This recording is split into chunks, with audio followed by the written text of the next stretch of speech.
Mr. Bob. Hey, hello everyone. Yeah, what's up, Jimbob? Hi, How's it Jimbob. going? Congrats. Congrats thank from you, a real brother. person, not Jordan Peterson. Hey, I appreciate it, man, and it's great to see you're killing it, dude.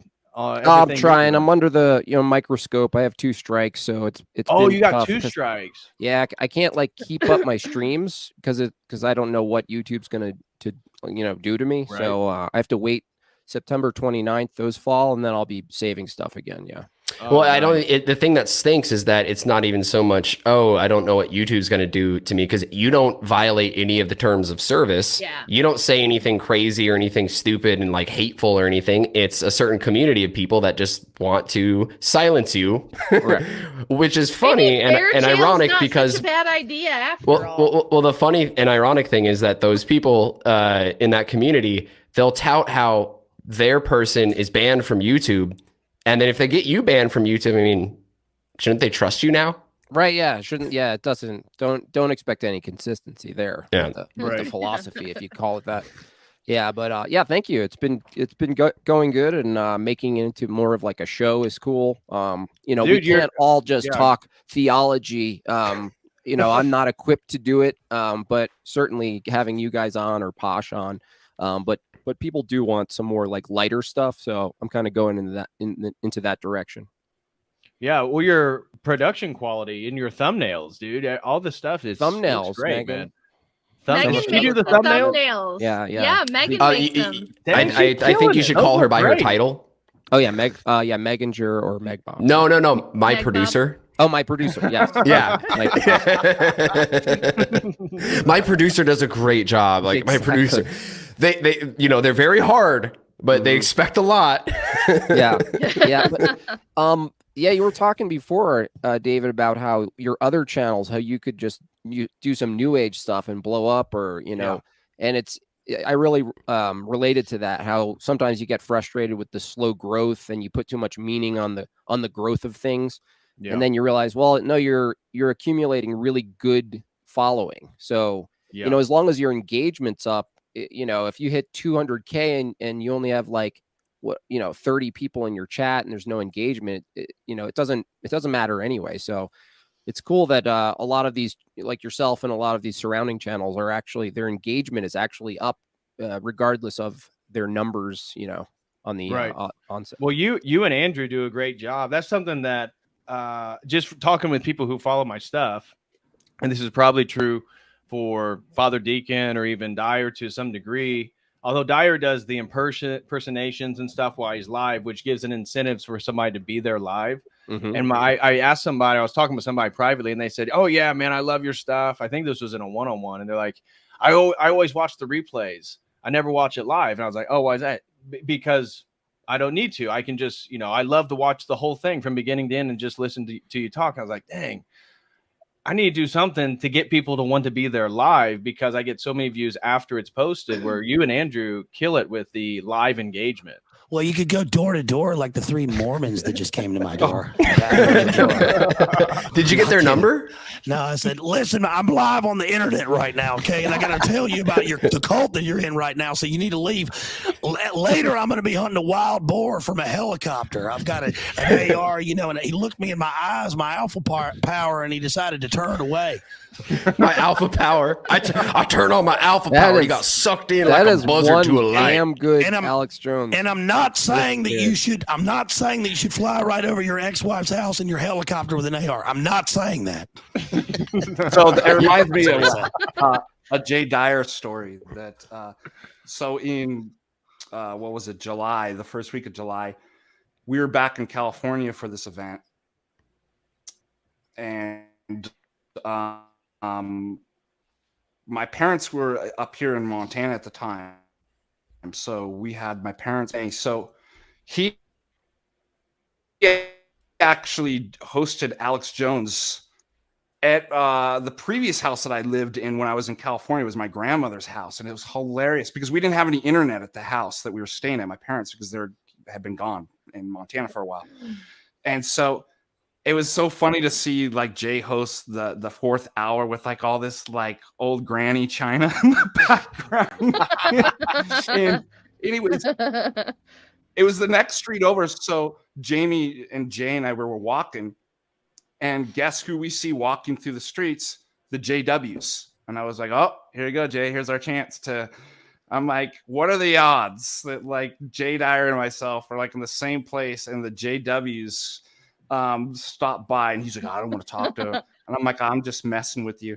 Then I started, when we got back to the house, they actually came up, and I was getting my surfboard. I was going to go surf while Jay and Jamie rested at the house.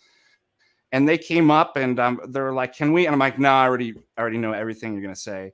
Can we leave you a pamphlet? I'm like, no. And I was so tempted to be like, but there is somebody at the house who's really interested in. You should have. Oh, yeah, I was so tempted. But I know Jay would have been upset with me. He would have, but that would have been a hell of a story. When he comes on later, then he can fill it up like, yeah, I can't believe he did that. Yeah, that would have been great. It would have been a great story, but alas, I failed once again. I do everything before we even heard of Orthodoxy, they used to always send those JWs to our house, and they stopped sending them because Andrew converted 3 of them away from it. With a shotgun, you mean? Yeah. Surprisingly, no. Like, he would just sit them down over coffee like Andy does and put them to the question and just get them to question all of the things they were telling him. And like 3, they send them in pairs. 3 different sets of pairs of young men that had come to the house ended up leaving the church. So they stopped sending them. They stopped. Well, they'll send higher people. That probably upset Andrew, huh? Huh? They'll send higher people up. So the next time, if they can't answer the questions, and once they realize that like they can't convert you, you get on the blacklist. It's like the no-fly list. Yeah. Like, oh no, we don't go to that house. People go in, they don't go back. We don't go to that house down there. They ended up converting to, at least it was probably Protestant church, because that's where we were living at the time and everything. But at least they got out of that, and at least they went to normal. If they try twice, the third time they come as a carpet cleaning service, and they're all in yellow, and then while they're there, then they start pushing it. Patrick, I was gonna say, you were talking about engagement and stuff, and thinking about people saying that they watch your streams later. I wonder if, because with a live stream, can you? Chat? Someone tell COTEL, can you turn off the Facebook and YouTube login? What? I don't know about the face. I think he's talking about the StreamYard permissions. Because he has you can. How do I change that? But I was gonna say, Patrick, I don't know if on YouTube when you do a live, can you trim the end of it afterwards, or is it just all or nothing of what stays on YouTube after you do a live stream? You can trim it.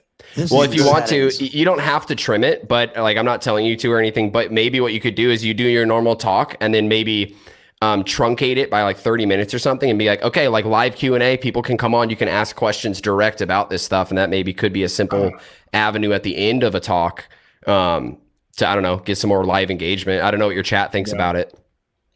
Yeah, I need to come up with some more. That's why I was doing the open forums, and actually Jimbob and Andrew are the ones that gave me that idea.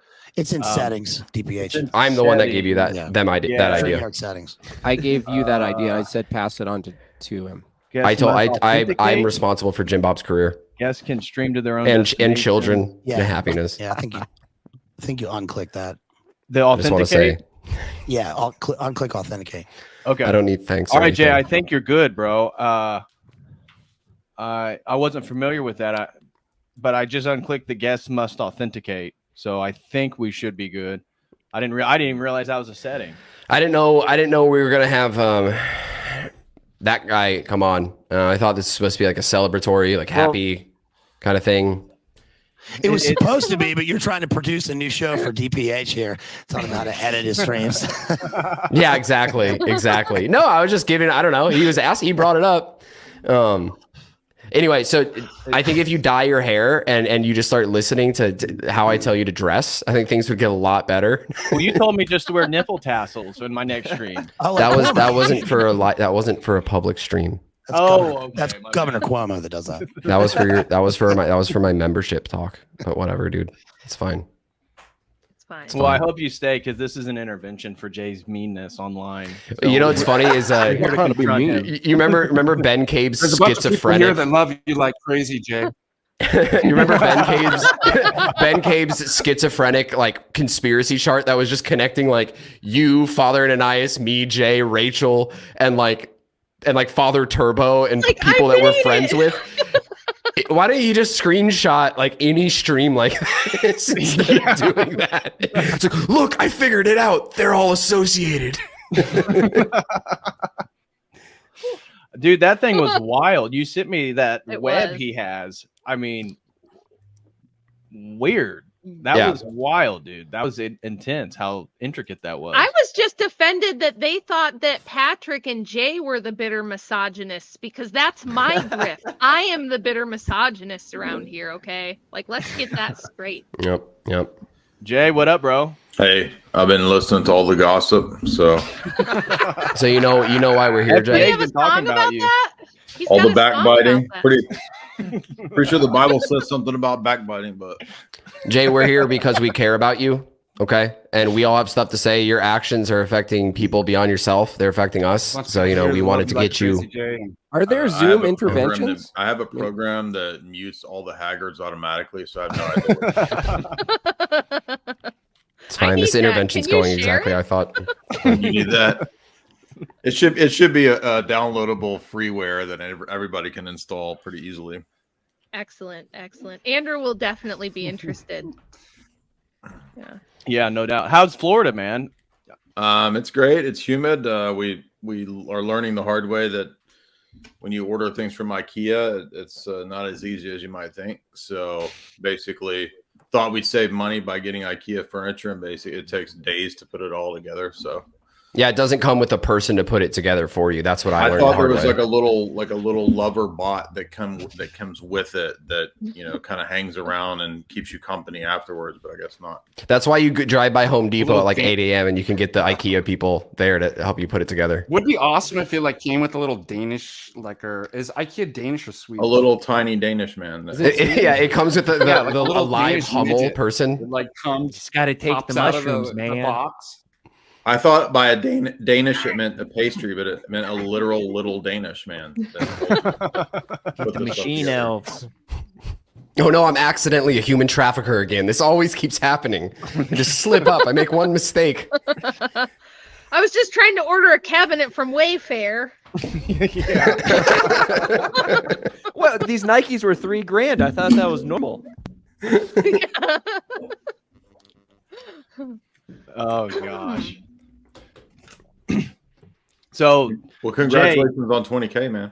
Oh, well, thank you, man. I was gonna tell you thanks because part and parcel of the channel was just all the help that you've given over there. And now 4 years. I can't believe I started the channel 4 years ago, but I really appreciate all your help. And Jimbob and Andrew, you guys have helped a lot in growing the channel.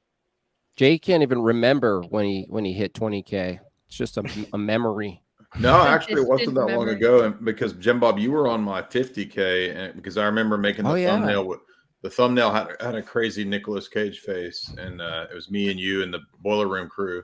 Oh yeah. So and that was 50. That wasn't too long ago. That was probably 2018. So 2019. That's awesome. Wow. Wow, that's a short. Yeah. Wow, that's a big jump. Well, I don't know, 4 or 5 years. So I mean, if I was talking about austerity and tiny living in a van, I'd have 1 million subscribers. Because that bull crap gets promoted. But The 20K This is how I make eggs on a tiny stove. The 20K was the Revenge of the Nerd stream with Larry Nichols. Yep. Look at that BLA. He's got like archived. He has he has the Dyer archives.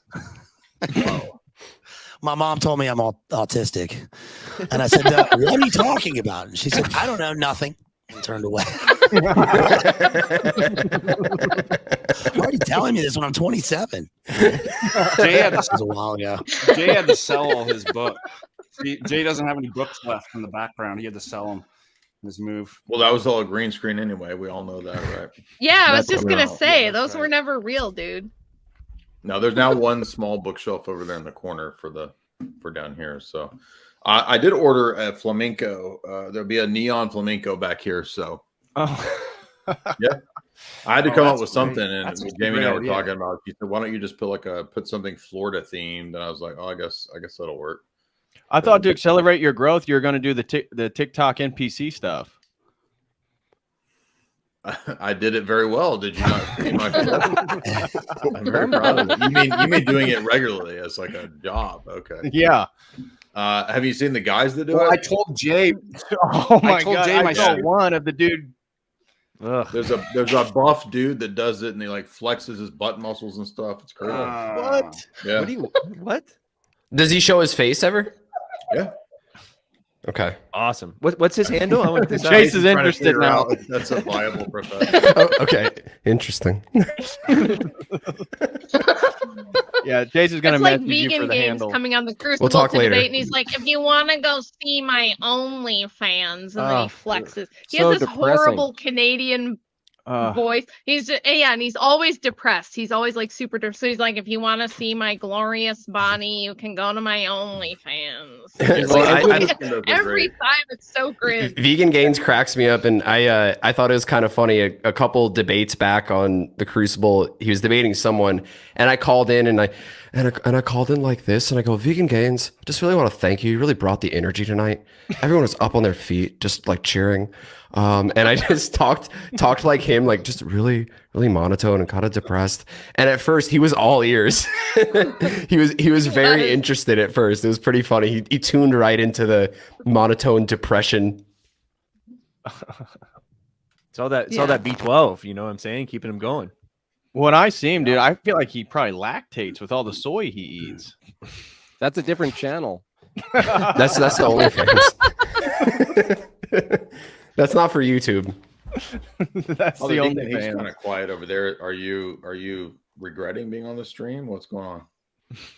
He's not even listening. He's got it muted. He's like these children. Are we Who's tarnishing that? your public image? Jay, are you I think there? there's a huge lag too. He was looking for butt flexing beta on.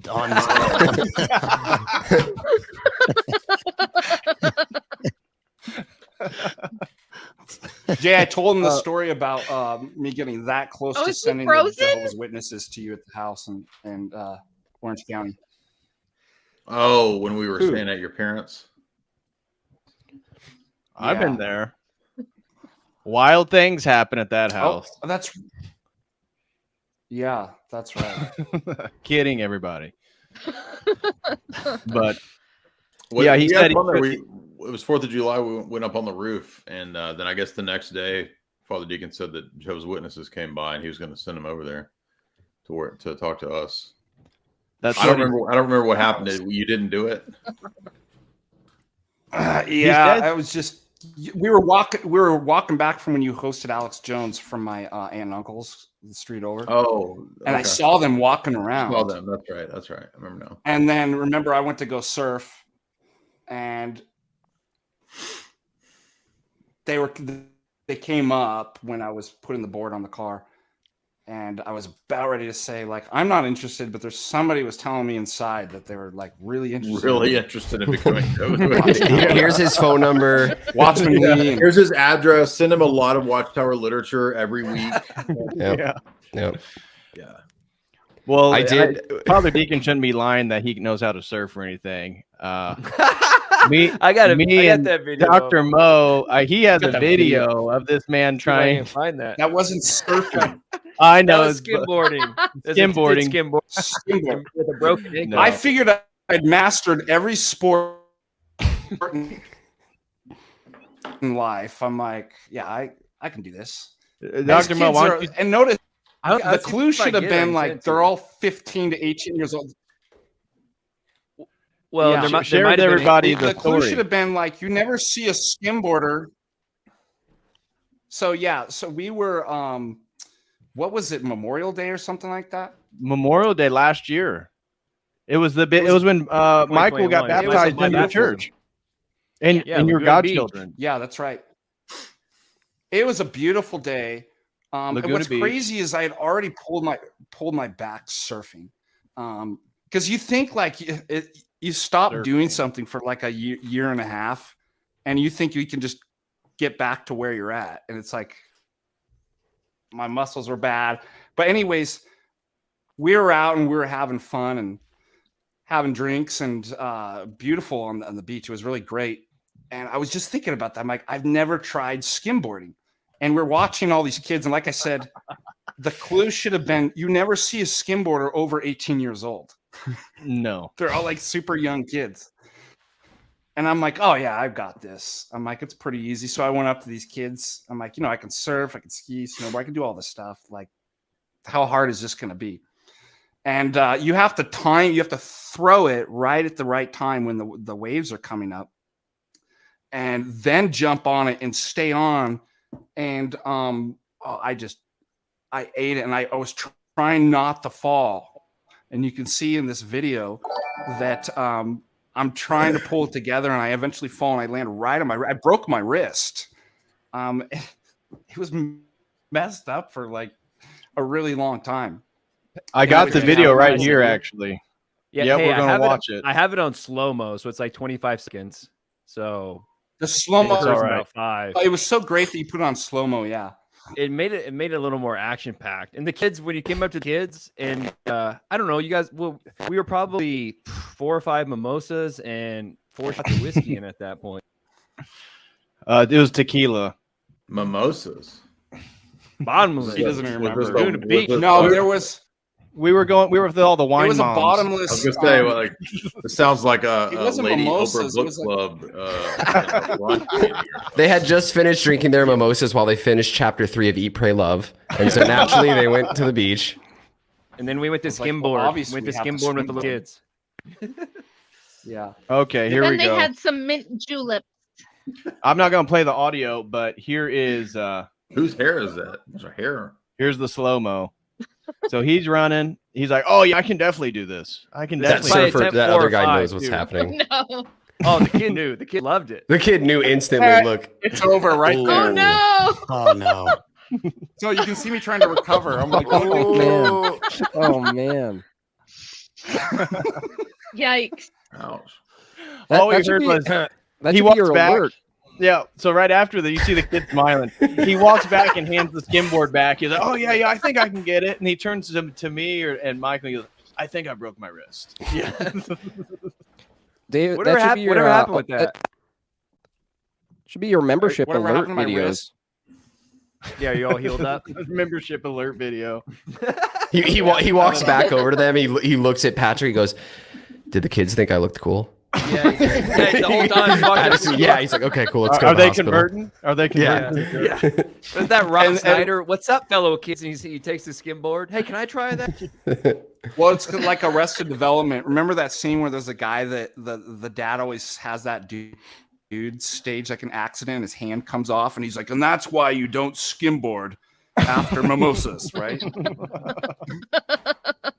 David Patrick, what do you think your favorite or most successful video that you've done? Now looking back, Well, the one with most views is Jay destroying Reformed Protestant theology, which actually that One of my favorites. The basis for that stream is really interesting too. This was a while ago. You can see what year it was. I think it was 2020 or 2021. Oh, dude, and I'm number 3. Did it finally top EMJ? Because EMJ yeah, was it the did. top. It did. And I was talking to this girl. I was just like, it was actually Jimbob. You did. It was the girl that you talked to. You're like, hey, you should talk to David Patrick Carey about like romantically. all right. Do you remember this? Like Yeah. a couple years ago. So I talked with her on the phone like one night, and she was cool. She was very nice, but she was all about Reformed theology. And she went to was it Rick Wilson's church in Moscow, Idaho. And I text Jay something about something. She mentioned something or a book about theology I wasn't familiar with. So I text Jay, and he's like, "Oh yeah, something about that. That stuff's retarded. I've debated that 1,000 times." I was like, "You want to do a stream on it?" He's like, "Yeah, tomorrow." He's like 2:00. I'll be there. I was like, "All right." And he just annihilates Protestantism for like 3 hours. Yeah. Oh, everybody thinks that I'm Doug Wilson's daughter now because I think he has Doug a daughter Doug Wilson. named Yeah, run with Rachel, that. who I guess she wrote a book about like patriarchy or feminism or something too. I don't know if she did, but they're Reformed. I'm like former Reformed, so it's very weird. I get people all the time. They're like, "I love your dad's work," and I'm like, Hello, My dad Crucible, designs Rachel lighting. Wilson versus Rachel Wilson. Let's make Yeah. it happen.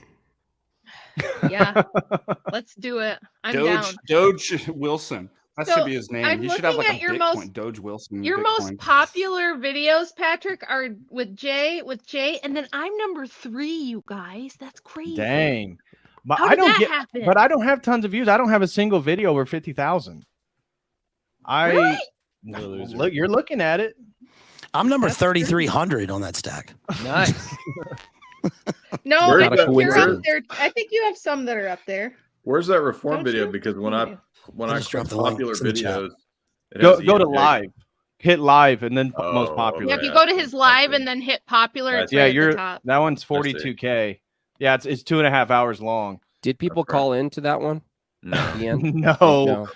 No. I just prompted the topic and Jay just went. Yeah. But then I sent it to that chick. I've sent that one to people that was the end, a ton right? of times. That was the end. Yeah. Yeah, that was hilarious. But I gotta do some TikTok NPC stuff or whatever you guys do to get some of these views, because I get this. I have some subs. I mean, we're celebrating 20K, but I mean, Jimbob kills me. Andrew kills me on the live viewers. Jay dominates. I mean, Jay, if you go live, dude, my channel is defunct. Like I can't. I did a stream. What was it? The last one was with the guy on psychedelics who wrote a book, Louis Ungett. And had it scheduled. I was ready to go, and like an hour before it goes live, you scheduled a stream. You had 700 live. I had 70, and I was like, "You son of a bitch!" Well, the problem is that a lot of times I forget. A lot of times I forget that I have a thing scheduled, and the person's like, "Hey, are we ready to go?" And I'm like, "Oh crap!" And then I have to hop on and do it. So it's like, I'm not trying to like snipe your streams or anything. Have you considered blackmailing him and telling him not to stream at the same time as you?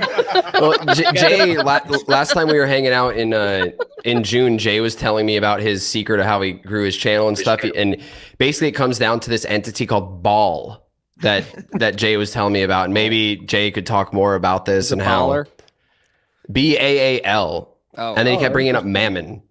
Interesting. I heard about this when I was in Laurel Canyon. I used to drive through there every day. Man. I didn't know that stuff. You want to talk on this, Jay, or you're just not gonna help? Is Chase talking? I said that program's running, so I don't hear anything. So. He sounds like Andy now. Well, David Patrick, your stuff for the most part is very informative and concise, and it's almost like people they want to get all the information and all understand it. So you're actually delivering almost like a class in a way. Yeah. And so in a way, it wouldn't be conducive to too much live interaction, even though you would want that. But the question is, would you really want that? Would it add to it if you had to be taken away and interact with the chat? I feel like designing a specific stream that's all about interaction will bring in live interaction, but your value isn't necessarily compatible with some sort of like wild chat live because numbers, they're there to listen. And that's why a lot of people watch your stuff, including myself. If I can't catch you, it's all about catching up, like a volume of things that you're catching up on. It's almost like reading a book.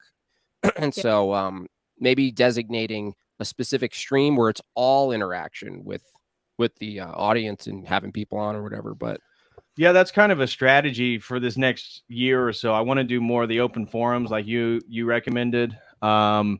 And more the ones that get the most engagement are like if I do a TikTok cringe review stream where I just go on TikTok, put in a title like New Age Gurus and just go and like watch the TikTok videos and make fun of. Those get the most engagement. I'll spend 2 days preparing research for something. And then Jay goes live an hour before, and I'm like, that son of a bitch. See, I think what I'm noticing, the problem here in a lot of aspects in life, I mean, especially me today, noticing, my car's having trouble, like trying to save up money and things like that. And then everything you're bringing up, the common thread's always Jay being the issue. That's true. You removed the wrong guy, just saying, from the stream. I know BLA I didn't remove him. I know. I hope he's coming back. BLA, we want you, bro. I don't, YouTube's weird because it's hard to figure out exactly how the system works. Nobody can ever really decipher it, and they always change it. So one thing I think that is possible, some of the videos that I've done that have gotten a lot of views, irrespective of like live streams, they usually top out at like 10 or 20,000 views. I don't get many that go beyond that.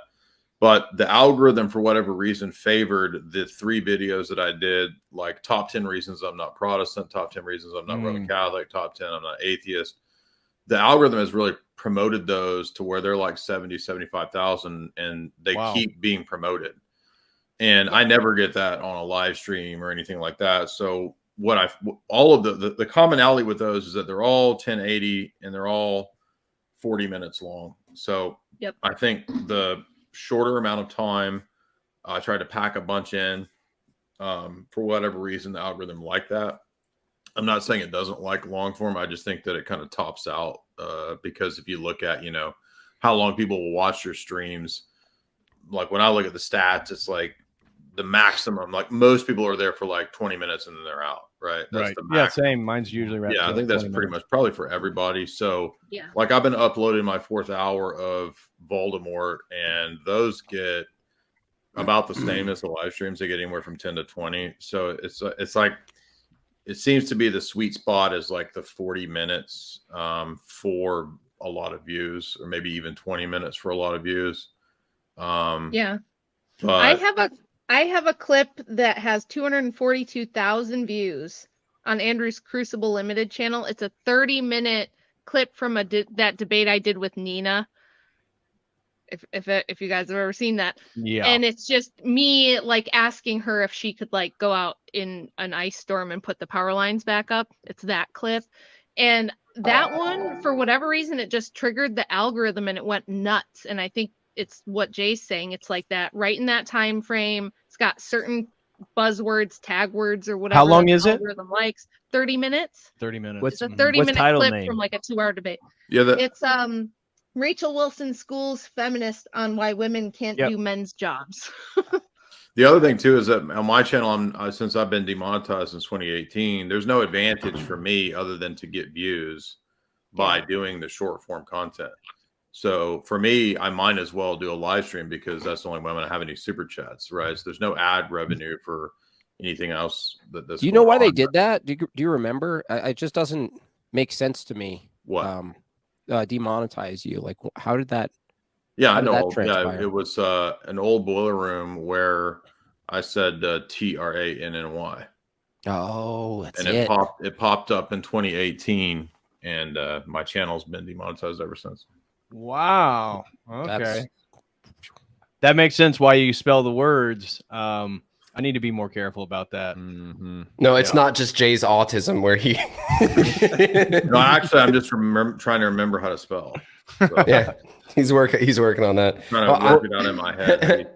I'm gonna head out here, but congrats, Patrick. Your videos have helped a lot of people. Appreciate you, bro. They helped, my godson loves them. He's been impacted by your videos. I know some bunch of catechumens at my church. One of my friends at catechumen at my church, he's coming from a very Gnostic hippie background. He devours your work. It helped him a lot. He's a catechumen now. He was an inquirer for like 6 months. Your work was very helpful for him. I'm really blessed to know you as a friend, brother in Christ, and, continue going. And I hope people continue supporting you and continue watching. Jay, whatever. Everybody else, good to see you guys. Look at those crazy eyes right now. That's from the 7 coffees you drank today. Like, they're not actually that crazy, but I just like the eyes. You looked almost like Arnold Schwarzenegger in what's that Mars movie? Adderall eyes. What's the Mars Total movie? Recall. Total Recall, where his eyes pop out. All right. Well, God bless, guys. Have a good one. God bless. Bye, Chase. See you next month. See ya. Peace. Well, Jay, I had a question in regards to like the difference between sort of lecturing, because I feel like you similarly talk about topics intricately for long periods of time, and Jimbob does too. But both you guys can do like impersonations. You kind of can keep it light while you're doing it. Was that he just starts rapping? He just yeah, exactly. He just starts freestyling. Was that a conscious? I mean, was there a conscious curation on how you get engagement during live streams, or how you go about structuring a live stream? No. No, I just always like when I was in high school, we did a lot of I was on the drama team, and we always really favored improv. So we did a lot of improv stuff. So that's always kind of been what I've been into, my forte. And live streams just work out great for me because I do minimal planning. Like if we watch a film or something, I have a lot of notes, but half the time we don't even pay attention to the notes. We just kind of riff on it, which is, to me, that's more fun. But I mean, when it comes to the more serious lectures, I mean, yeah, there's stuff like I've got right here, like when I'm analyzing all these Peterson talks. I mean, I've got like 15 pages of notes from Peterson. Oh, there's the CGI screen again. Yeah. So, I mean, it just kind of depends on what I'm talking about. But like if it's Peterson's analysis stuff, I want to go a little bit deeper critiquing it. Then I've got a lot of notes and it's fairly structured. But the movie live streams, they're not that structured. But Jay, aren't you at the level where I know a lot of us have been pretty aggressive with Mr. Peterson, but wouldn't you say you're at the level where you could have him on? Would you have him on? Would he do it? I guess is a better question. I don't think he would do it. I think when anybody like affiliated with Daily Wire, my guess is that they're told not to be in the domain of anyone conspiracy related. Oh, okay. Right. So my guess would be if you're associated with Voldemort, then you're conspiracy. Interesting. That would be my guess, but I haven't really actively sought to have Jordan Peterson on an interview or anything. I wonder what that threshold is because DPH, you've had adjacent to him on, pretty close to him on. I mean, that's interesting is that Jonathan Peugeot is in that arena, but he's not quite Daily Wire, but he's like in the soup. And he's fine going out. So I guess the control well, I think Peterson's at another level of he's got a pretty fat contract with Daily Wire. I don't know that Jonathan has one. I don't know, but so I would imagine the concerns are a lot more stringent on who you're associated with. I'm just guessing. So. Yeah, that makes sense. Yeah, what made you decide to do a deep dive into Peterson? Because you kind of already done a few. I watched one where he was just popping back up on everybody's radar recently because of a lot of the red pill stuff.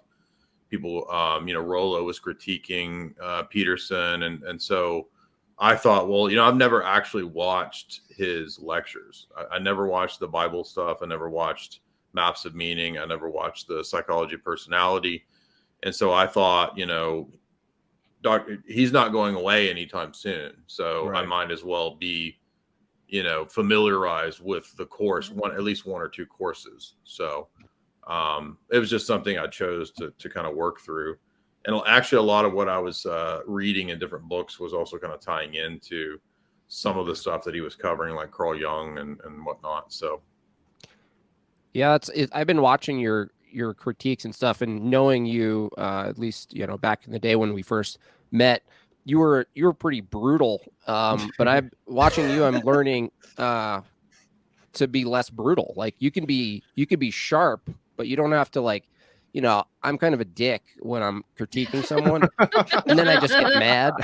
I'm still learning that. That's not the best approach every time. I think that Jimbob, you're really good at critiquing and doing impressions and being funny. And the way I've always understood impressions and making fun of people and critique, it's it's not coming from a malicious place. It's part of if somebody did a critique of me and they were impersonating me, and like Christian Mario did a video where he was making fun of me, and I thought it was really funny. Right, It doesn't seem to, but most people nowadays, especially like the younger people, like Zoomers, they think that if he's impersonating somebody, he hates them. Yeah, they interpret everything as hate. Yeah, and it's like, why do you hate him? And it's like, I don't hate the guy. Just number one, I just disagree, and if I do an impression, it doesn't mean I hate the person. It's a really weird.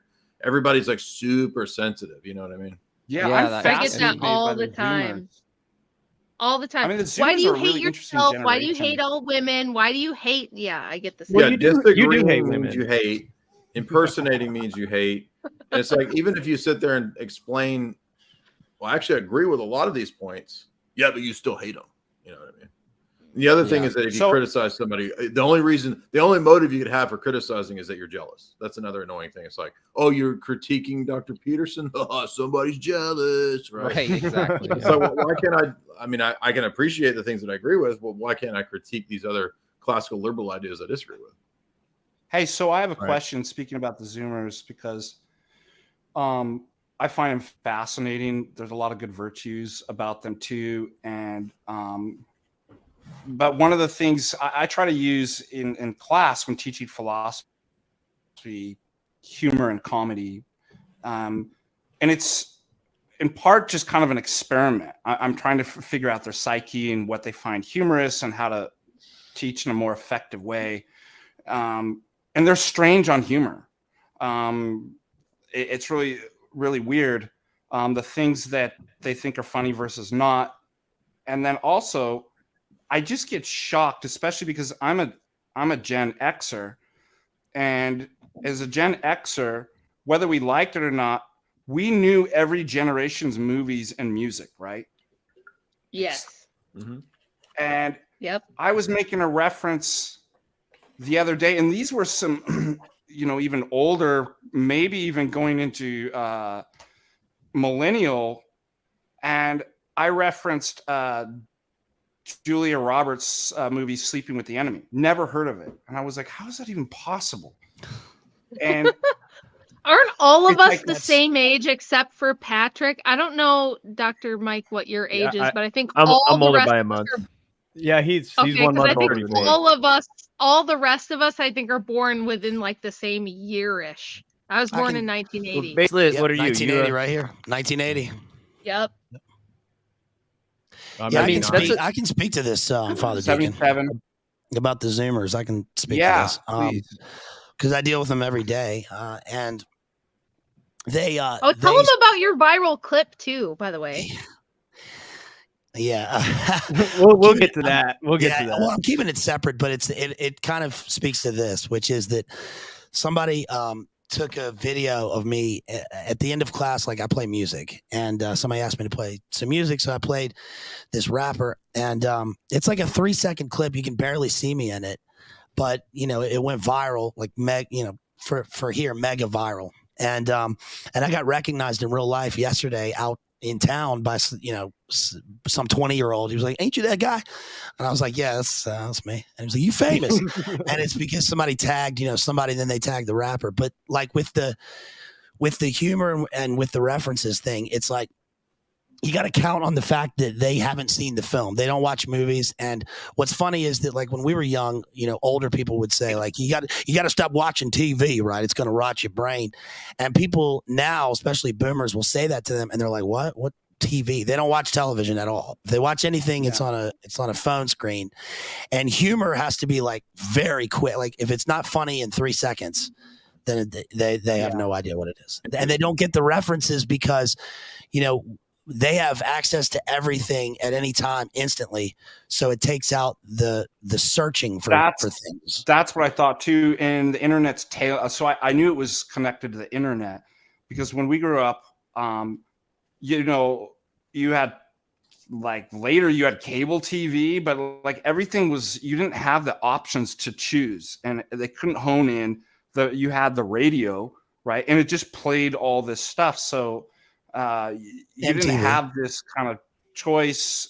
So you were exposed to all these different materials, whether you liked it or not, and these different genres and different music. And now, so not only can you choose what you want, they're actually directing and honing in on their market. And so you're right. It's almost like it becomes like beyond specialized. It it's is so specialized that it turns into these little hubs. And then if you don't get the reference of a hub just adjacent to you, it's like it's over. And then add what Baselit just said about the you have 30 seconds to win someone over with laughter. I also wonder if the more there's a relationship between the more utilitarian a society gets, the less useful they'll even see comedy. Like maybe they just don't value it as much because it's so passive and constant. And they're just except for propaganda. I mean, look at it's just which isn't funny, and that's why it doesn't work very well. Right. Yeah, I mean, if you think about tyrannical top-down communist regimes, I mean, how many comedy shows do you know from those regimes? Right? I mean, how many funny movies have we had in the last 20 years? Like, really?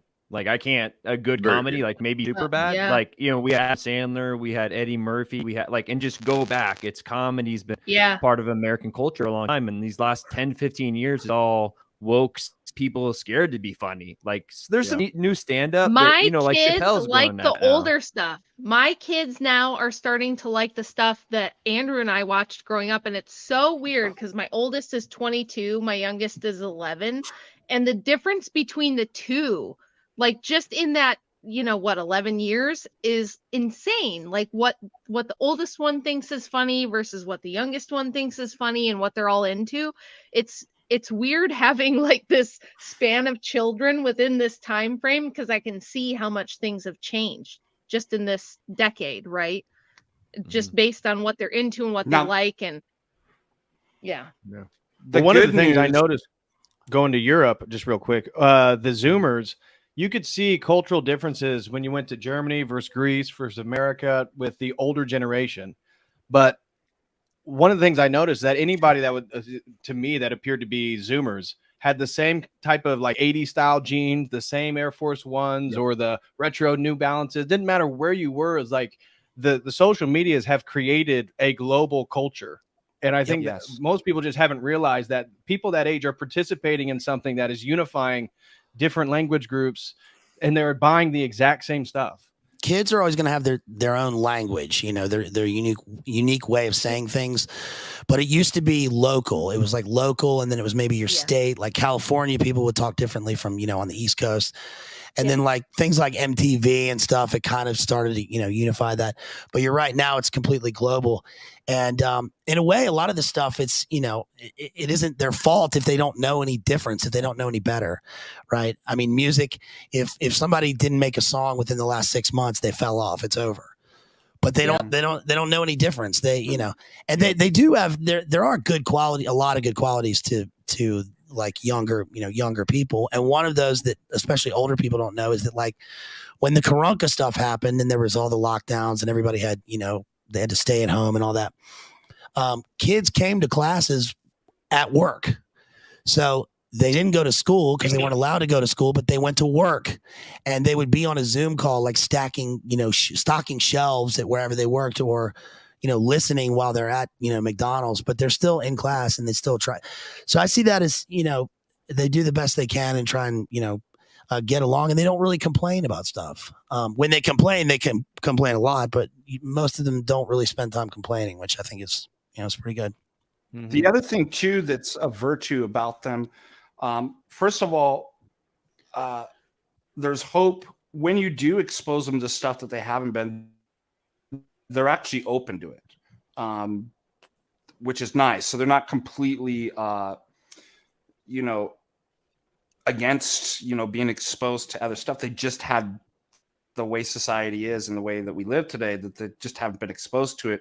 But the other thing that's really nice about them too, they've been able to see the kind of failures of the propaganda machine and stuff like that, and even failures of other generations. And so in some sense, in one sense, they can be, we all have our areas that we're gullible in, but they're uniquely able to see a lot and cut through a lot of the BS, especially with like the Karanka and like that, that you really don't see in the other generations. Maybe a little bit in Gen X. And I think that Gen X and Gen Z are a good pairing together. I've noticed that too, that it's like we get them. So there's something that happened in our generation that's going on that allows us to be able to hear the Gen Z and relate to them and understand, and vice versa, right? Which I think is a great thing. And like I said, boomers and millennials, they don't understand and kind of relate to Gen Z at all. That's interesting. Now, Gen X, would that be characterized by like MTV culture? I mean, what characterizes the 80s in regards to like cultural standards? 80s, 90s. 80s, Gen 90s. X was like, what would characterize that generation? Like that would potentially connect them with the Zoomers. I was thinking of like a break from traditional media or something like that. Like what exactly? I feel like it was, for me, like, because I'm Gen X and my kids are Gen Z, it's like I was in the whole grunge punk scene that was around late 80s, early 90s, all that kind of stuff. And we were like very anti-establishment, didn't have much trust for authority or media.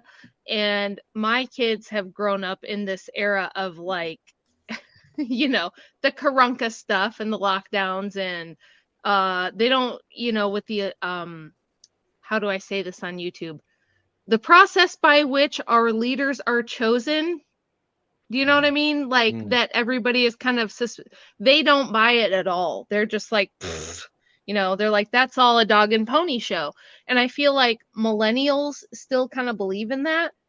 And like the boomers still believe in it. And it's like my generation and theirs are both kind of skeptical.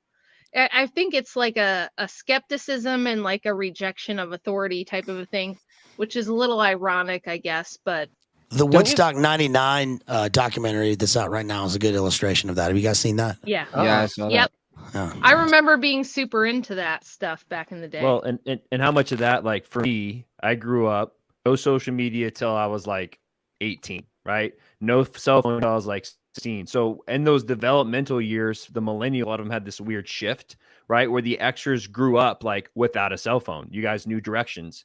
And then the millennials were like right in between that. Like, I knew some directions, I knew some cell phone numbers, and then I forgot them all. And then Zoomers were like completely introduced to technology only. So the millennials like caught in this crossfire of like, well, I kind of learned how to, you know, how do I live without a cell phone? I learned how to do that. And then I learned that I use my cell phone for everything now. Where these Zoomers are like, I wonder if you gave them directions by like following roads, like, hey, 3 barns to your right, you know, like they wouldn't have any idea what you're talking about.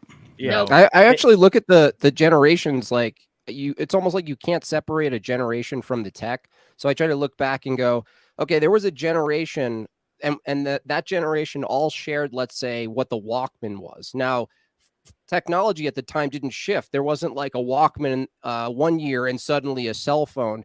It was a whole decade, decades of one technology that brought everyone together, or multiple technologies.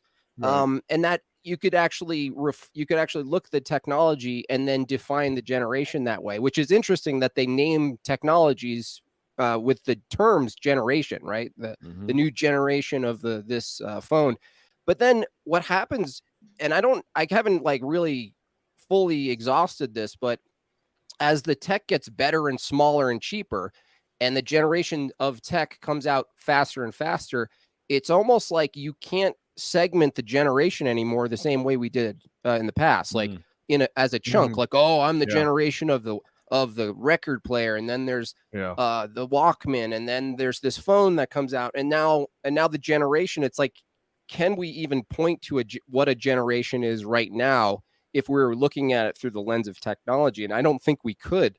It's almost like this big, like, as Jay refers to it, like a big, like when we talk about like a technologically based monism model where everything's one thing, it almost looks like that's where it's going. Even for us who try to make distinctions and try to keep these universal categories in check and stuff, we look at it and can we point to a generation now? And I don't know if we can. Whereas referencing the past, of course we can. We're a part of generations. Well, you'd have to have a radical change. You'd have to have a radical change and a jump in technology. So I think that's what you're saying is it kind of speeds up. There's nothing we can really point at that's like, well, that was a huge kind of change. Now, what's the next generation? Is it Alpha or something? The people below Z? Back to A, yeah. Yeah, it's back to I think A. so. And I was thinking about that too. I was thinking about this just the other day. Like, well, what's going to classify? What's going to classify then? What's going to mark? I don't think it's possible. It'll be an event. It'll be an event. Generations in literature, for instance, used to be defined by either the ruler or like the overarching paradigm, right? The neoclassical era or the Victorian era. And then the generations used to have this backlash against the previous generation, sort of an equal and opposite reaction thing. Like and the beatniks. It'll probably be the Koof lockdowns. It's like postmodernism, being like, the A-bomb to like the Big Nine, and then the Big Nine to Karanka, or the Great Reset, or some other huge event. So then it's not the tech. Then it's like there's an event, then the tech is the medium in which we communicate the event with each other. But so don't those it looked to me coincide? like it was the tech, but it's actually not the tech. It's like what's the tech that came like World War II gave rise to a lot of different things into the boomers, and there was a lot of tech and there was a lot of things developed in the war, right? The expediting of the radio and the TV, and that all came out of the war. Like how much did the world change because of the virus? Just being, AI and just communicating on our phone. Right now, if this were 5 years ago, this would have all most likely been live. Like most people don't even do podcasts live anymore. Like that in itself. Modernism itself is kind of defined by tech. It's the end of the Victorian era, and then it's into the Industrial Revolution and modernity, and that kind of comes to a head. Like World War I is an example of, has, I don't know if it's tech gone wild, but it's an example. You got the tank and aviation and chemical warfare and all these things coming out. Automatic gunfire in World War I, and then World War II. It sort of defines the end of that, or the beginning of postmodernism with the A-bomb. But I guess sorry, go ahead. No, go. I didn't mean to interrupt you. I was going to say, based on what you guys say, and connecting the boomers and the millennials, it's like the boomers are that first TV generation. The millennials are the first computer generation, like desktop computer generation.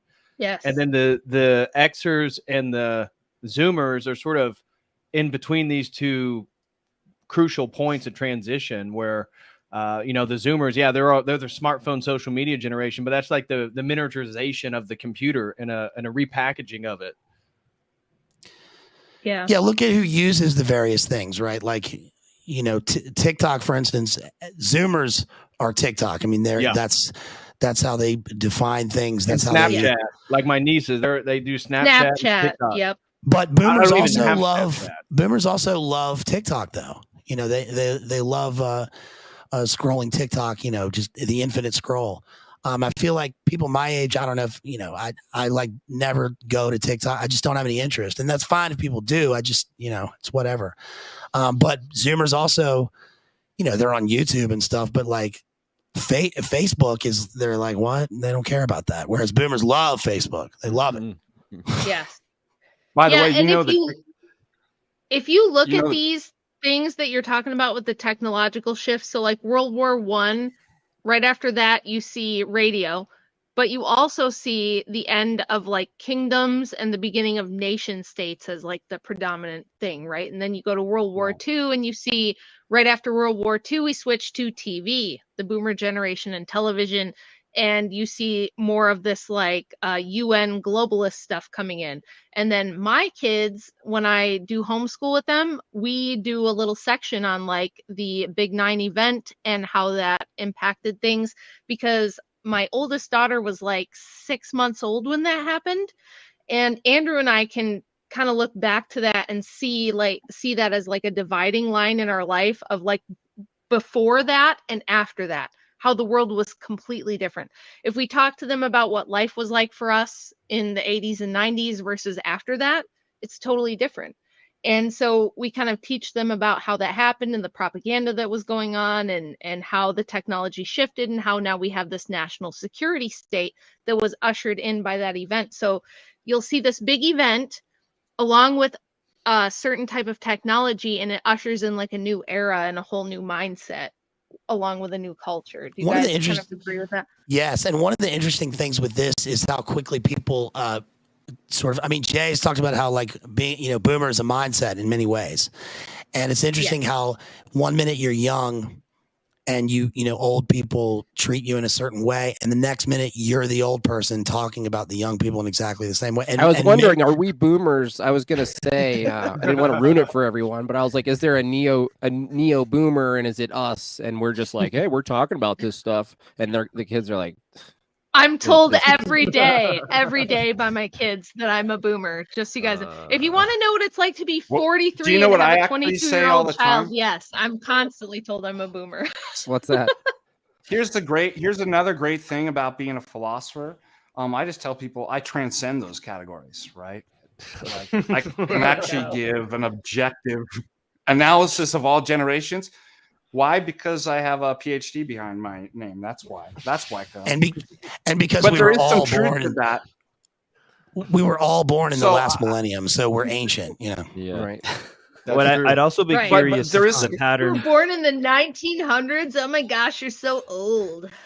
So for me, and I assume a lot of you guys were similar, that like when the technology changed in the beginning, I think it's genuine. I remember like when YouTube first came out, I thought I could go there and the propaganda hadn't infected it yet.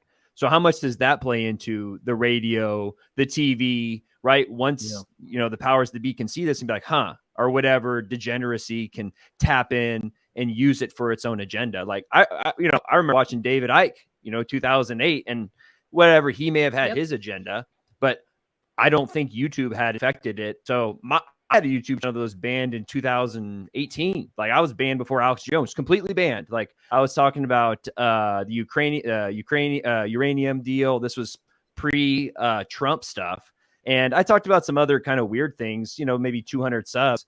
That was before they striked me. They literally gave me a strike. I reached out to them, ban hammer.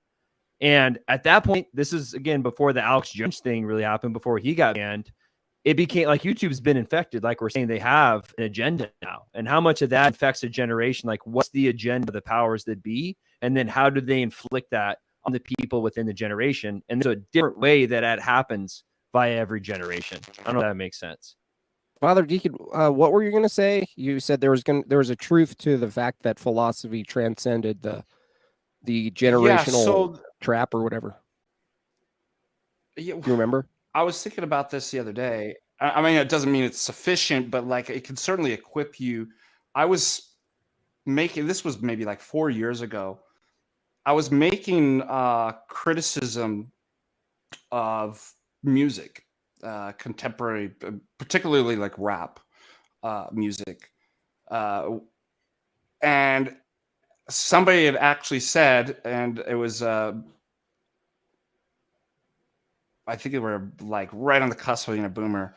Oh, you're that guy. You're like the boomer criticizing, the early generation. You just don't get it. And it's like, no, that's not true. Like, I really do believe that you can get to a point where you can have an objective analysis of aesthetics.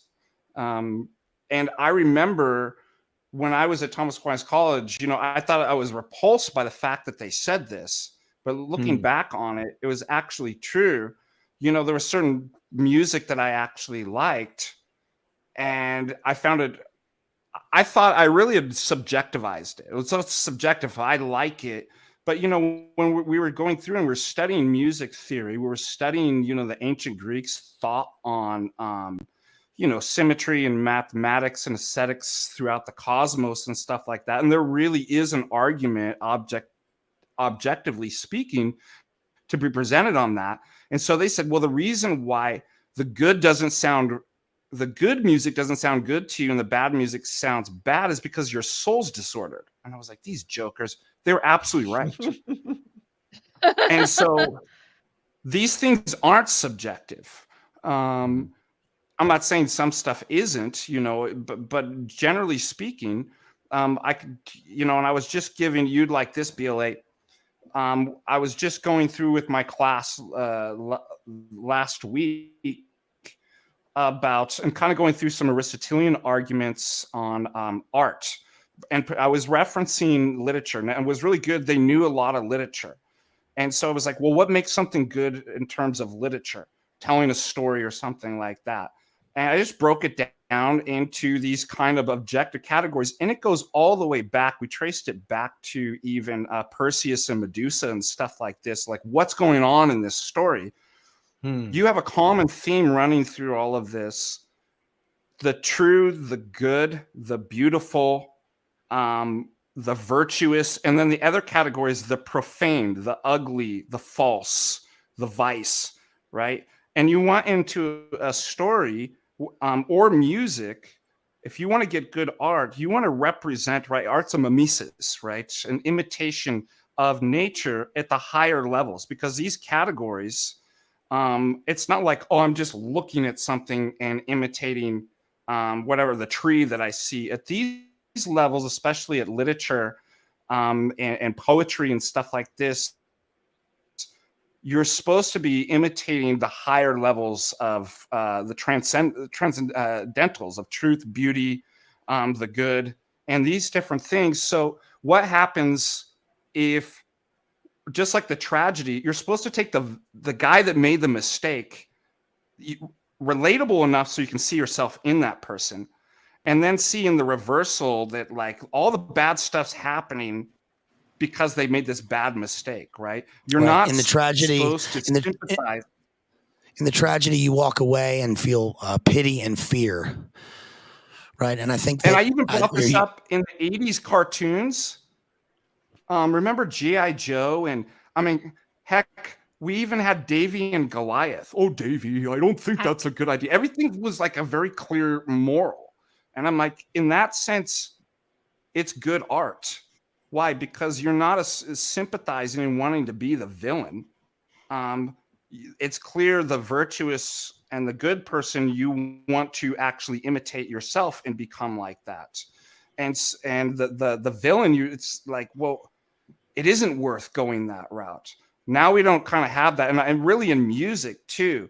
And so that itself, and then even in terms of mathematics, the way that like we order, scales and stuff, like derived scales and different modes and stuff. Absolutely. I'm not bound by my generation and its tastes. I can get a philosophic and spiritual analysis of what's actually good and bad art. So I was actually offended to say that, so you think that I'm actually determined by my generation and I can't rise above using spiritual virtues and my intellect and philosophy to make an objective analysis? That's a pretty bold statement, and I disagree with it. And so it applies to everything we're kind of saying here. It's like, of course, we might have certain difficulties because of our generations, maybe our even particular upbringing. But the great thing about man being created in God's image and having an intellect is we can transcend these limits, right? And we can get objective analysis and statements and judgments. I have a question about the aesthetic part of that, because I get all the good and whatever's prescriptive, but or descriptive, or prescriptive, sorry.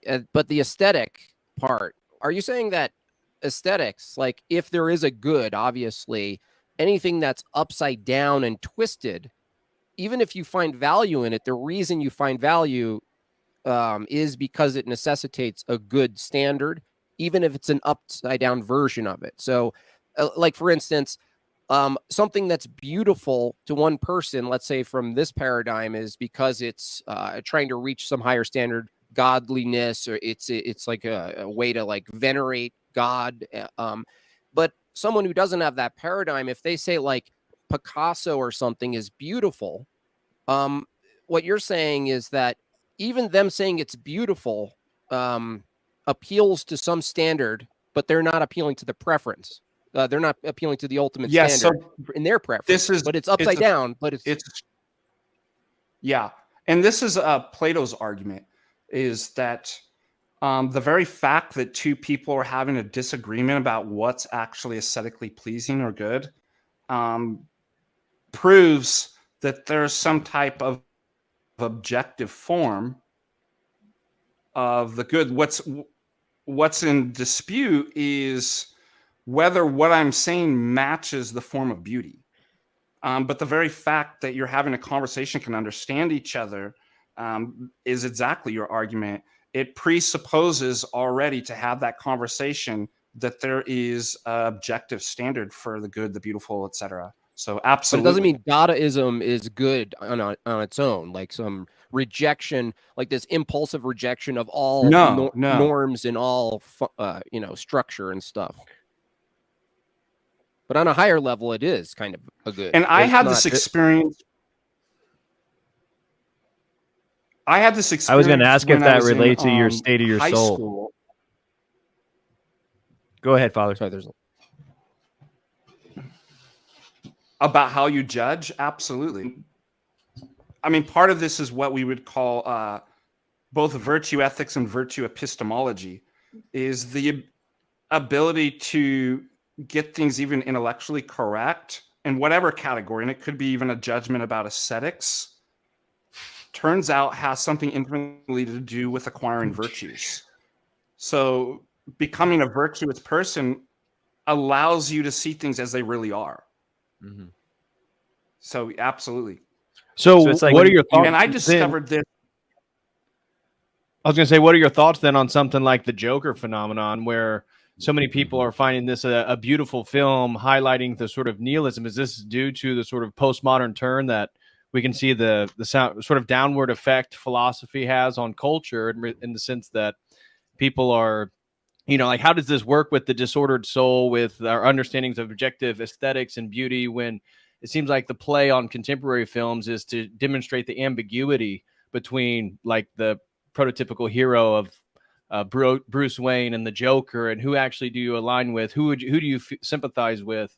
I mean, how does that relate with what you're talking about, with more clear things like that's why we need music versus... Yeah, we need a teacher. Society always needs a teacher. Needs the priest, it needs the Socrates and different stuff like that because of these bad things. And so last class, we actually did an analysis of the Joker.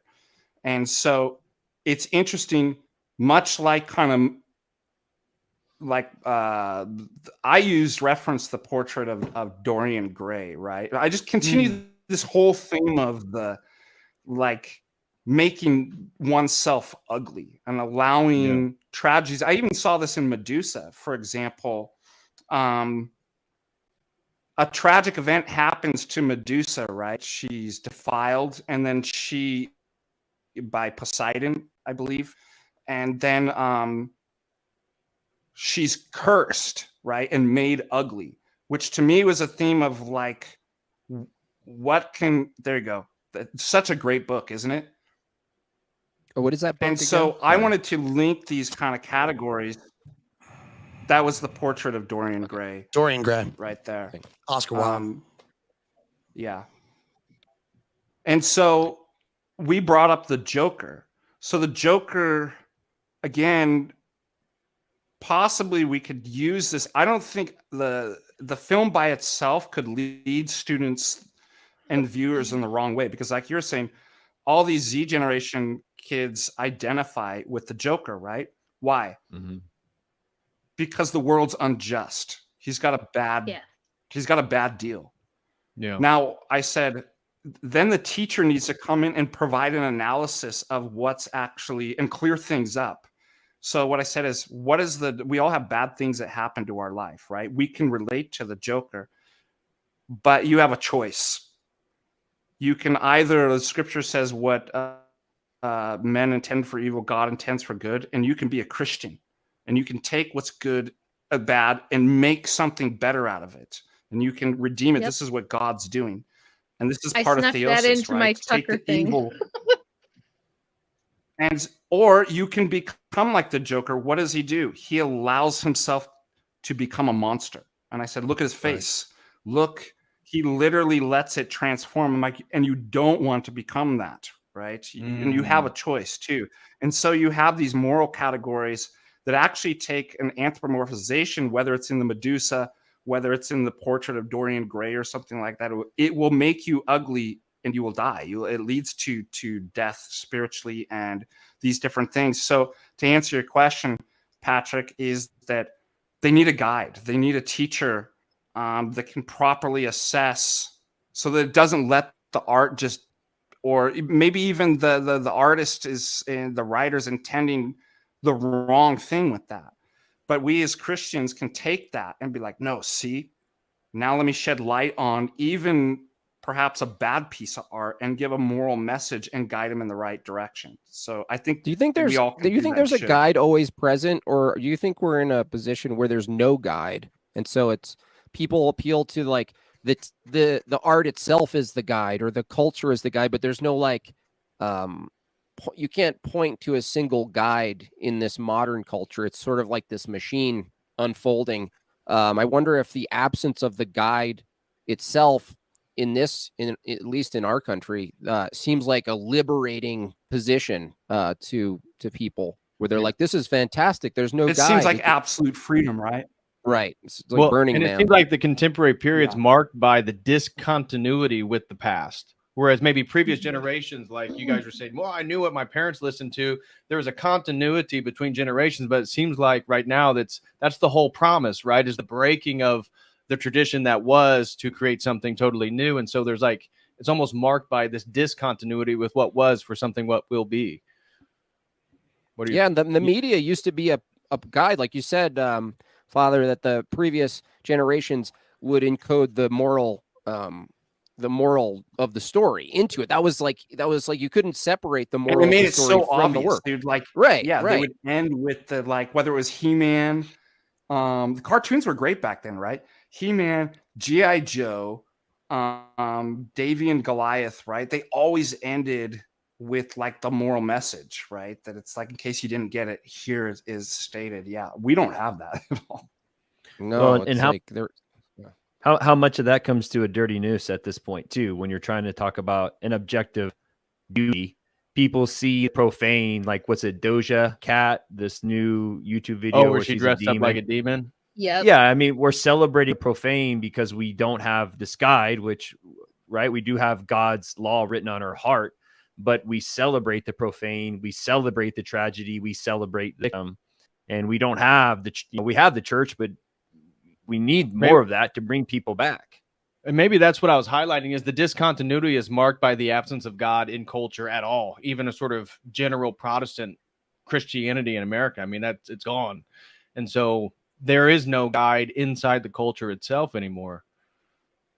Well, what's the Orthodox belief that, right, the law is written on our heart? When we're baptized, we have like the Holy Spirit on the outside, and once we're baptized, it's on the inside. And that's why then the church is the only thing to be a guide, because there is no general guide in the culture anymore. It's been depleted. And Chase threw in a super chat. He says, doesn't the appeal to beauty appeal to a thing with ontological status that is beauty and has that substance? And I ask a question because I thought, I mean, how does it orthodoxy parse beauty has a substance or an essence? How does that relate to it being an energy, an uncreated energy? How does that work philosophically? Well, I mean, Jay, I could see Jay just put his mic off. So his ears peaked up. I just thought I was going to get to talk to Governor Jesse Ventura. Oh, look, yeah, that's way more important. Well, you know, if you want to talk about aesthetics, I'm an expert because I have the worst mullet alive.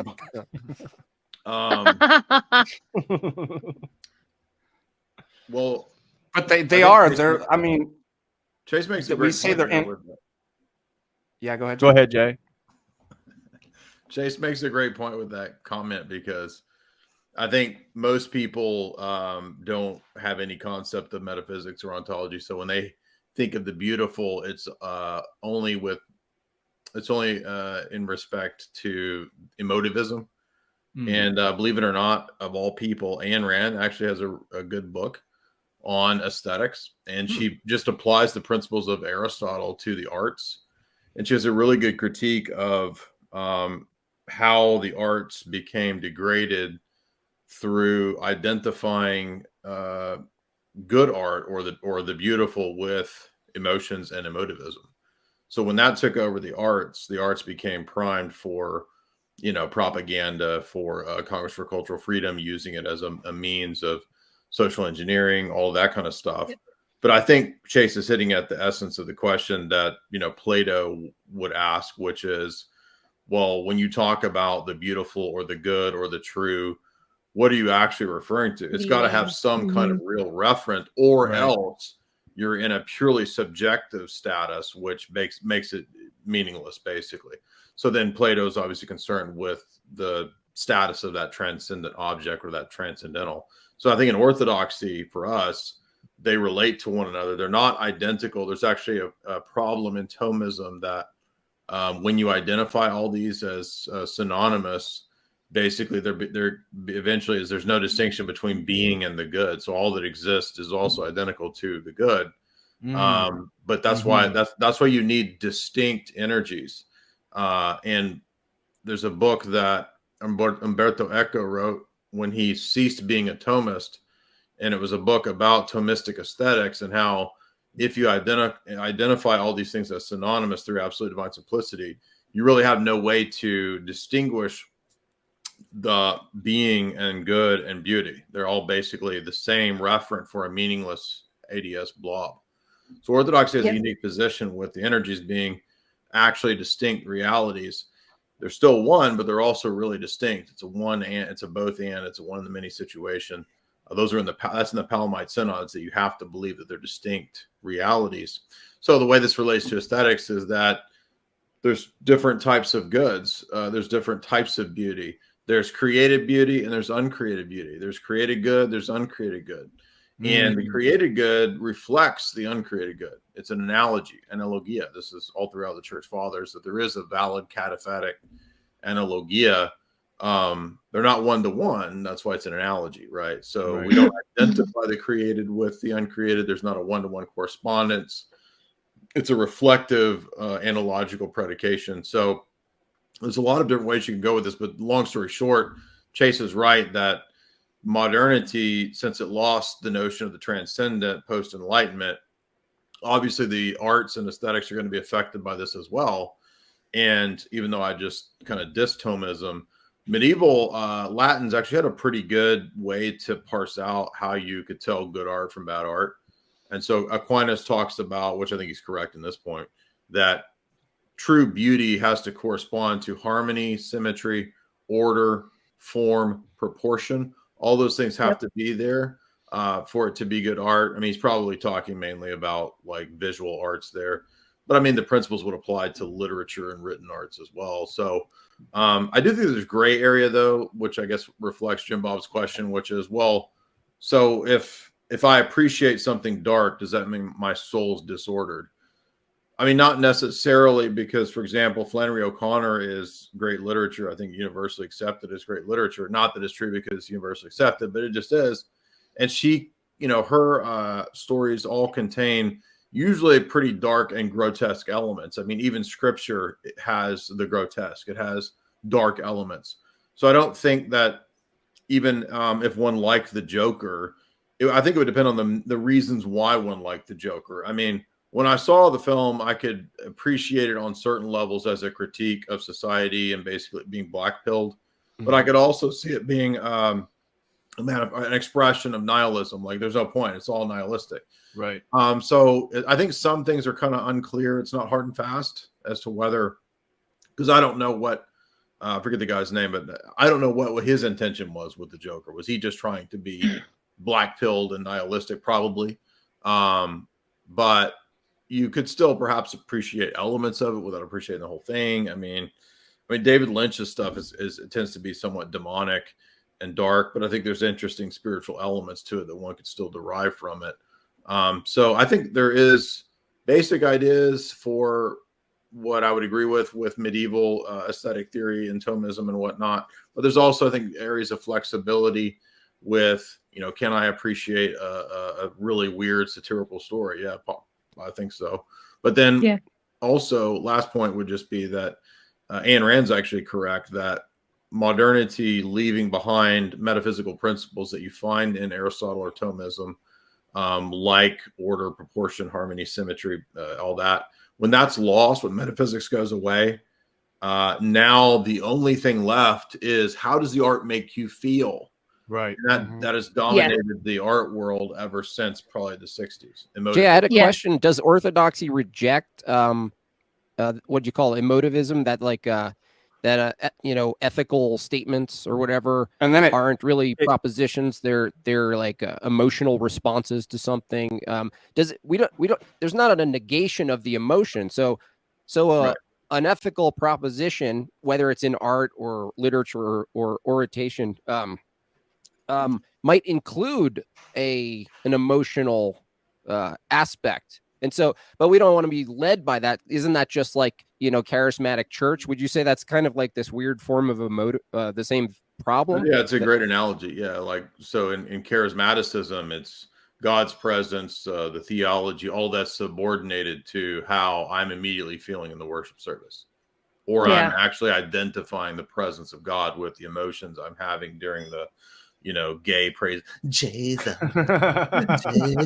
Right? Boyfriend Jesus. Mm-hmm. Jesus is my boyfriend. Yeah, I think Palama, St. Gregory Palama says it well when he says that God gave us emotions and desire for a reason, but they have to be in the right place. They can't be like emotions and desire have to be in the right hierarchy.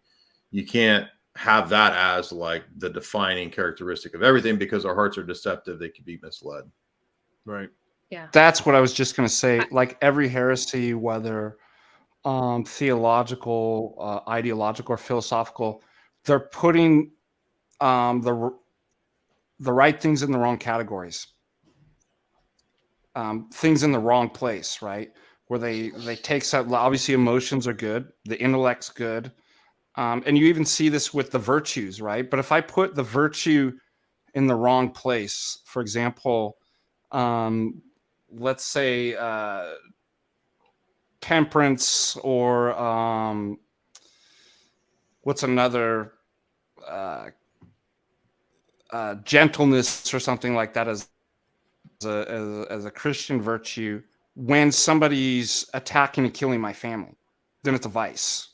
It's put in the wrong place. If I put, like you said, an emotion, usually what you see in a lot of these things, and you can see this in Protestantism, it takes something that's correct, right, within the whole, because we say we're the Catholic Church, Catholic holos, pertaining according to the whole.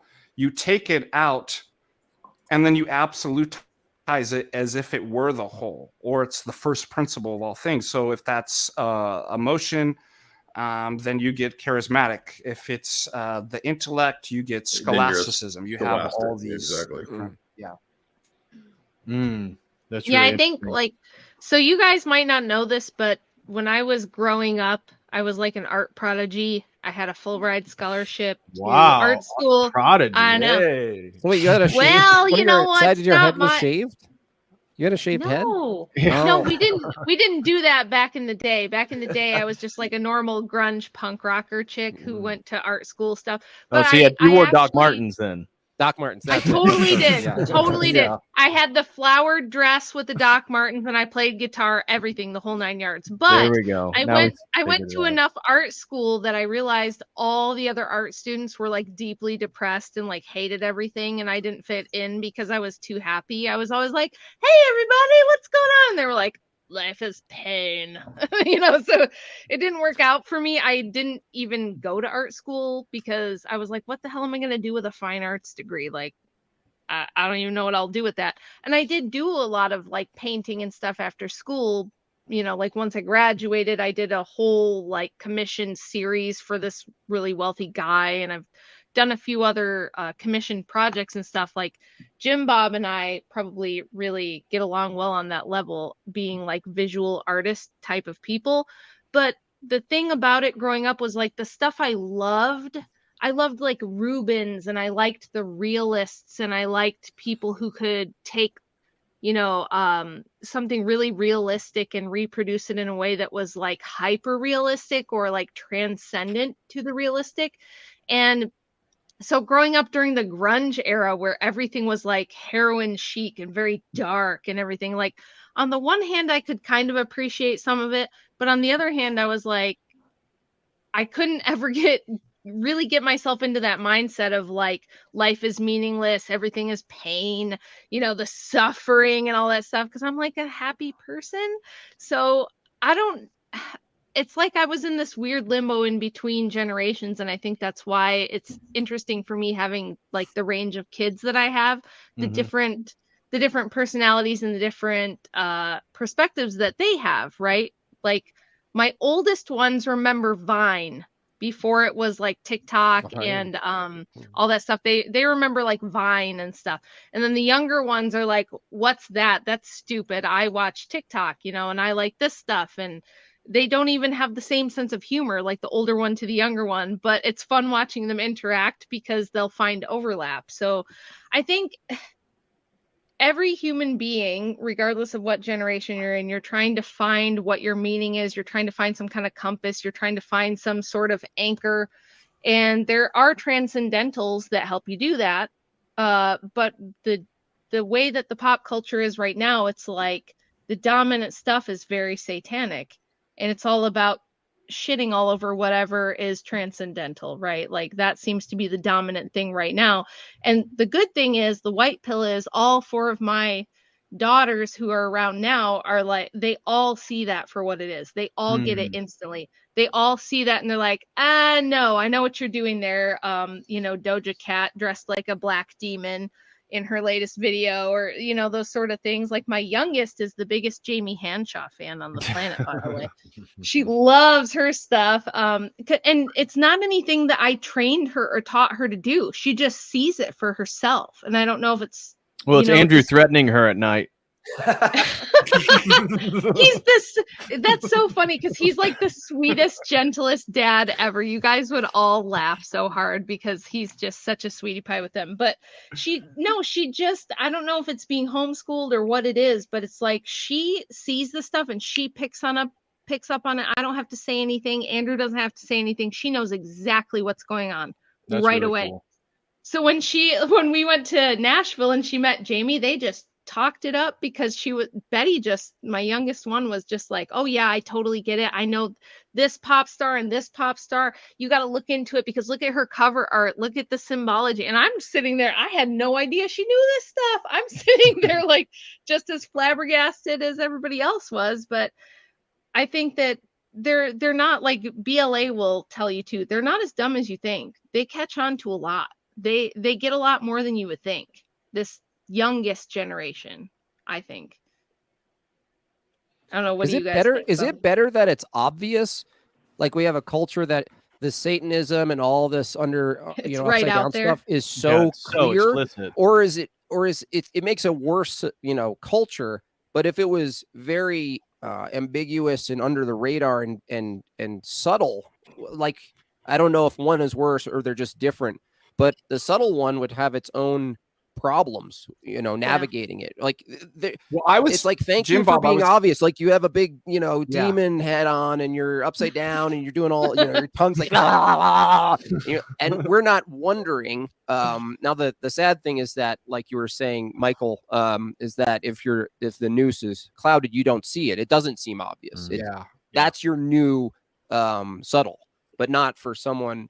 This whole panel, Jimbob, it isn't subtle. And it makes sense why Betty, a Zoomer that was homeschooled, raised in an environment where she wasn't bombarded with all the stuff to, cloud her noetic faculties, that she then can pick up on something and follows Jamie and can put all these patterns together. And it is obvious for her. So I think you're nailing it there. But was there a time when it wasn't obvious? Is there a time in history we can point to where? Oh yeah, absolutely. It was worse. Yeah, I was thinking there's a parallel too. I was just talking to this conversation about what I appreciate about Latin American, like third world countries, is that the corruption is just obvious. It's like, oh, we're getting pulled over. Oh, get your wallet out. Why? Because we got to pay the cops. Yeah. And at first I was upset, and then I'm like, I like where I can see it. I appreciate it there. Yeah. The United States is really good at like covering everything's normal here. What do they call that? American exceptionalism, moral exceptionalism. Well, we're more. This would never happen, and I appreciated that. I think almost liked it where I could see it. If, as DPH and you'd said, if you're capable of seeing it. So, right. And I think there was definitely a time, in the, I don't know, 80s and 90s. I mean, that's where I grew up, and it wasn't that obvious to me. I didn't know. Like now, it's just like they're throwing it in your face. It's right there. But in the 80s and 90s, how do we tell if you were a clouded or partially clouded that you didn't see, or was it actually not as obvious? I mean, how do I know if I went clear? At that, there was clarity at that point. Like even if there was not as clear, you weren't as clear as you are now. It was vague. Like was like AC/DC and what's his name eating a bat's head. Like that was like a show, right? Yeah. But to me, it didn't occur like, oh, there's this demonic force out there. Even though I believe good and evil exists, that's just like that was my attitude. But I don't know if that's just cloudiness, or did things just get really intense and focused, in its practice of like just demonic crap going on? I gotta jump in real quick because I gotta run. But David, I want to thank you for having me on, and thank you for the interviews that we've done, and congratulations on 20K. BLA, you still want to do this book? Yes. I got it right over here. Yeah, let's do it. Okay, yeah, right there. Oh my God, that would be so exciting. Yes. Dope.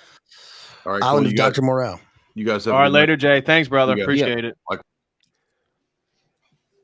That will be so fun. I'm excited for that. I think in terms of what you guys are talking about, you brought up a lot. Yeah, there's a lot there.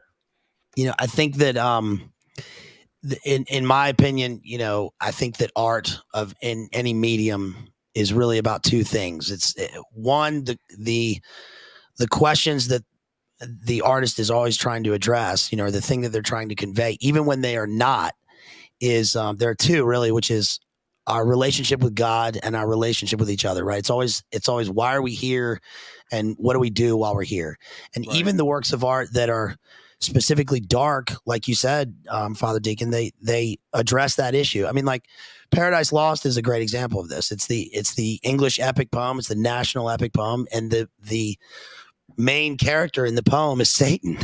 Yeah. But it's an irony, right? Because he's rebelling specifically in the text against God's creation. So that allows us to see the beauty of God's creation and the darkness that's inherent in the protagonist. So I think the worst thing in art is it's like what Satan talks about this, the character does in Paradise Lost, which is it's not the worst thing isn't that he's in hell. The worst thing would be obliteration. It would be if there was just nothingness. And we kind of see that in terms of contemporary art, and where art sort of it becomes just entertainment or propaganda, and it's like this just sort of nihilistic nothingness. I think that's the most harmful thing, because otherwise, like when you go to Astro World and it's Travis Scott's thing, and like he's on the stage saying, Satan or whatever, and it flashes up on the screen. It's like, well, what this is. You can identify it easily, right? Yeah. But it's like I see, like, this is going to sound kind of maybe boomerish, but I see like Andy Warhol is worse than that, because that's just like there's nothing about that. It's just like worshiping at the altar of like consumerism or anti-consumerism. It's just a statement on that, and there's nothing else. So obviously that also is a reaction against prior art, but I see it as far more harmful. And truth, beauty, and goodness are the things that make three aspects of great art, because like our soul cries out for those things, right? And we know no matter what, in a painting or a poem or a film, we can recognize, like with the Joker. When you're watching the Joker, anyone watching it knows that this is the sort of 70s-esque anti-hero. He's supposed to be a nuanced, he wants to be the good guy, but he's in pain. But like, look at the form of it. It's like grainy and kind of ugly and muted and kind of rusty. It's not beautiful and vibrant. So when you're watching it, the nuance is that this is an ugly world, right? And this is this guy's worldview. So that makes me think, oh, well, I don't want this world. I don't want the world that this guy's in. Yeah. If that makes any sense. Yeah. Did people go ahead? I was going to say, did people earlier, like back with Jim, to Jim's Bob's comments, like I can grow up, I'd be in English class and the teacher's like, the red chair, this symbolizes the blood of blah, blah, blah. I'm like, well, whatever. You know what I mean? Like, I don't know what you guys were like, but I grew up, I didn't look at symbolism. In the last like 10 years, I started being like, oh, this means that. And like with Jim Bob saying, it's like, I think it's caused a divide. When I watch Doja Cat and I'm with my friends, I go, dude, that's demonic.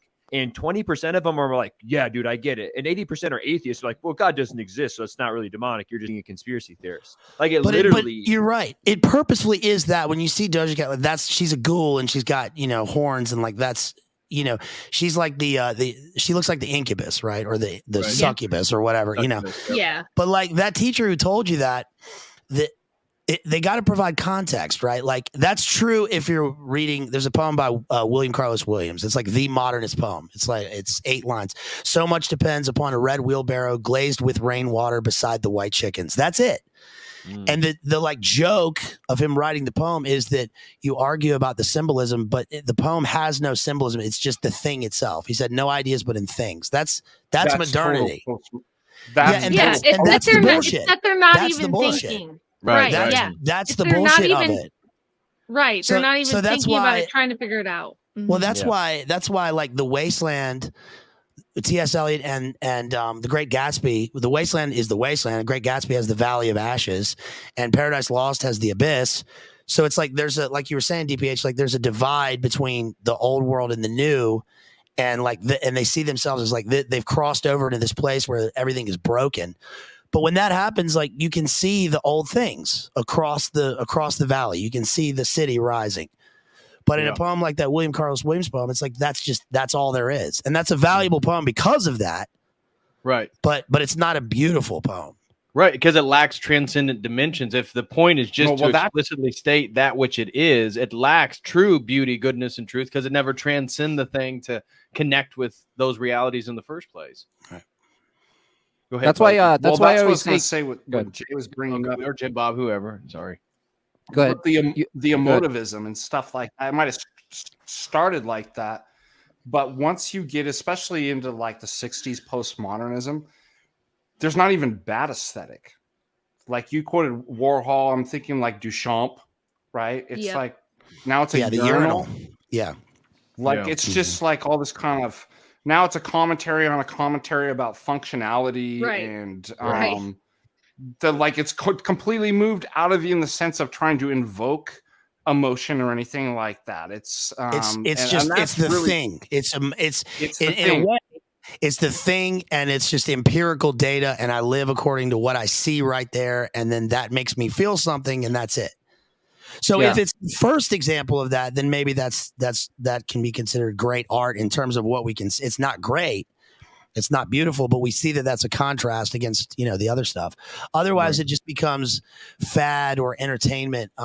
That poet that I met, he won the Pulitzer Prize, Robert Pinsky, and he translated this beautiful edition of Dante's Inferno. And like I talked to him, and I was like 17. I was asking him about what he thought about like the Beat Generation, and he was like, "Those are great questions, but none of that matters because there's only two categories of any art, and it's the great, good art and bad.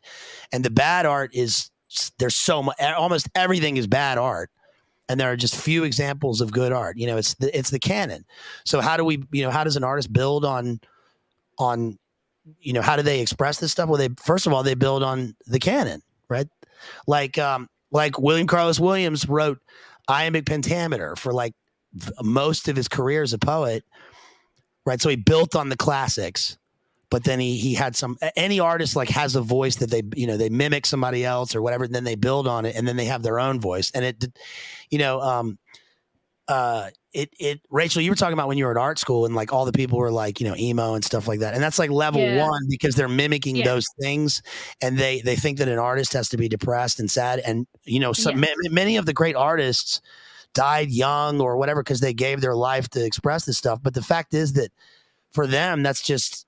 They're just sort of mimicking, right? They haven't gotten to the place. Because if they're going to be good, then they would realize that things like Rubens, those are beautiful things, and they're not going to paint like them, but they recognize the standard.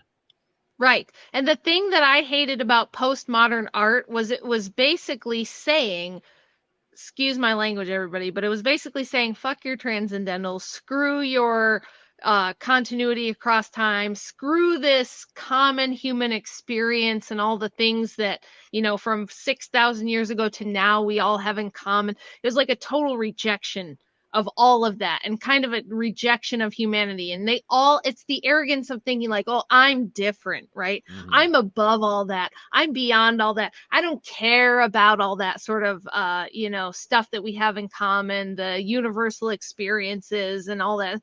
That's what bothered me about it. Cause I was like, that's what we're here to do. And I feel like the postmodern art basically just all it wants to do is give a middle finger to that. And it has nothing else to offer. So I was just kind of like, I'm not going to participate in that. Yeah, if it gives a middle finger in that sense, if it is all of those things and it doesn't provide some sort of synthesis where the reader or the viewer is able to see the contrast between the way that they're portraying the world, which is probably accurate in many ways, but not from us, but from what people have made it, and that there's something better. If they don't provide that, then it's just pure, then it's ugliness. It's chaos itself. Yeah. It's ugliness for the sake of ugliness. So this will be a shout out to any musicians out there, Jimbob. But you know where you get this completely just crystallized, like the postmodern kind of ideology of moving away from aesthetic and, like you said, becoming a thing, but worse than that, becoming nothing. John Cage, 4 minutes and 33 seconds, where he does this, talk about like what is that, like the essence of postmodernity. It's like it ends in nothingness, which is really interesting if you think theologically about that. That's the very notion of what sin and evil is. It's a privation. Right. There's no being to it. And so as you move away, eventually it comes to a climax in an expression like John Cage. I'm playing a piece of music that there's nothing even there. It's 4 minutes and 33 seconds of like nothingness. And I'm like, that's great. But what's interesting, I think what you're saying too, is like, it doesn't last, right? And then we're like, whoa, man, this is this is edgy. We're going to have this in a gallery in New York. I'm going to do that on my next I thought I'd bring up John Cage